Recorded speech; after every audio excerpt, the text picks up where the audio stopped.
اعوذ باللہ من الشیطان الرجیم بسم اللہ الرحمن الرحیم۔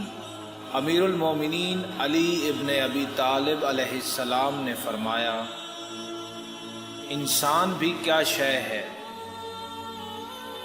دولت کمانے کے لیے اپنی صحت کھو دیتا ہے اور پھر صحت کو واپس پانے کے لیے اپنی دولت کو کھو دیتا ہے۔